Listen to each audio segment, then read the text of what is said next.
Bear Grylls के बारे में आप सबको पता ही होगा कि उन्हें नई नई जगह पर घूमना और उनके बारे में जानने का काफ़ी शौक है। बेयर ग्रिल्स को अगर कोई नर्क में भी जाने के लिए बोल दे तो वह खुशी खुशी वहां पर भी चले जाएंगे।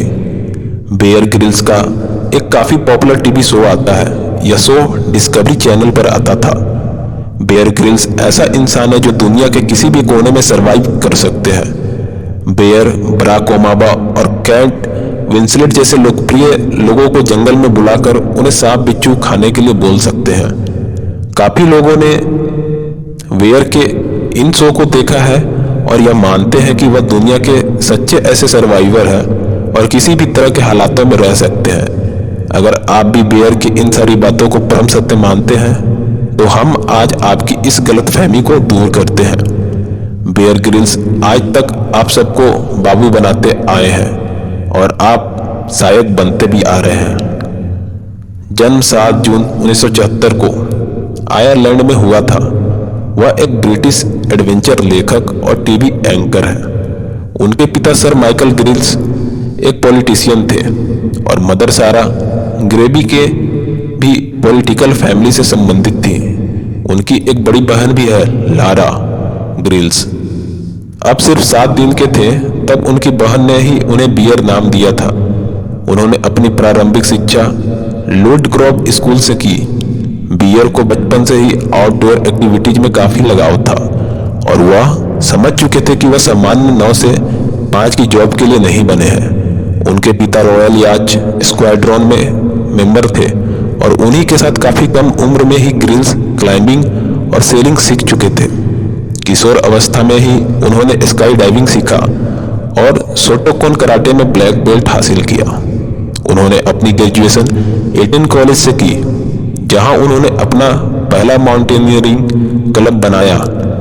कॉलेज कंप्लीट करने के बाद घर आकर बियर ने M15 सिक्योरिटी सर्विस में अपना करियर बनाने का सोचा, पर उसके लिए स्पेनिश और जर्मन सीखना जरूरी था।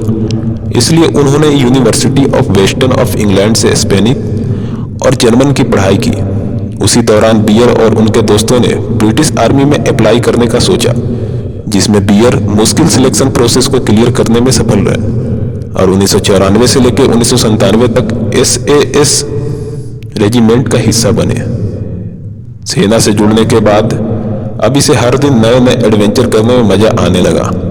इस दौरान उसने मुश्किल हालातों से बचने की तकनीक भी सीख ली थी।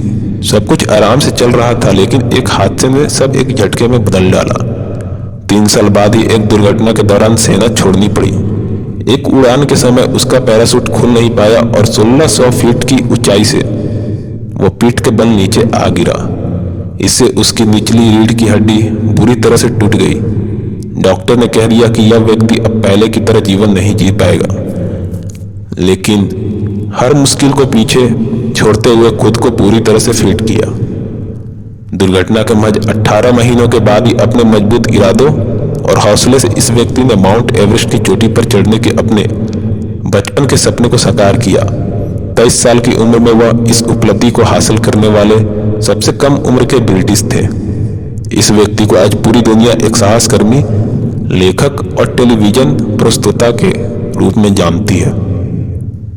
यह व्यक्ति कोई और नहीं बल्कि डिस्कवरी चैनल के मैन वर्सेस वाइल्ड के जाने माने प्रस्तुतकर्ता बेयर ग्रिल्स है। इस शो के दौरान बेयर ग्रिल्स सुनसान जंगलों, रेगिस्तान, बर्फीले निर्जन स्थानों पर बियरों में जिंदा रहने की तकनीक बताई। वर्ष 2005 में बेयर ग्रिल्स ने अपने 2 साथियों के साथ 7600 मीटर की ऊंचाई पर गर्म हवा के गुब्बारे के नीचे डिनर करके वर्ल्ड रिकॉर्ड बनाया था। उनकी जिंदगी में ऐसे कई एडवेंचर से भरे रिकॉर्ड हैं। इस कहानी से हमें क्या सीख मिलती है? हमें कभी अपने सपने को नहीं छोड़ना चाहिए, चाहे परिस्थिति कितनी भी कठिन क्यों ना हो। उम्मीद और हौसले के साथ बुरे समय से निकला जा सकता है। नामुमकिन कुछ भी नहीं है। एक चींटी भी हाथी को हरा सकती है। बेयर ग्रिल्स के अनमोल विचार।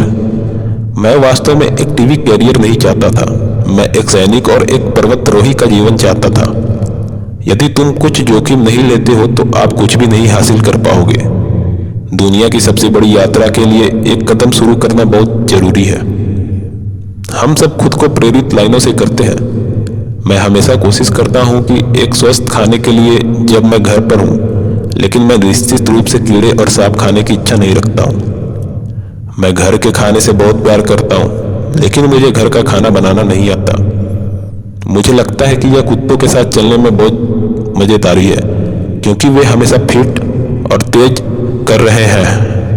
अगर आस्था निजी है तो यह वास्तविक भी है। आप अपने जीवन में किसी और की उम्मीदों पर नहीं रह सकते। हम क्या कर रहे हैं इसके ही द्वारा ही जीवन पर और मौत के बीच की रेखा खींची जाती है। कंक्लूजन, जीवन को 3 शब्दों में अभिव्यक्त किया जा सकता है। कभी हार मत मानो, दिल में सच रखो और बस कोशिश करते रहो।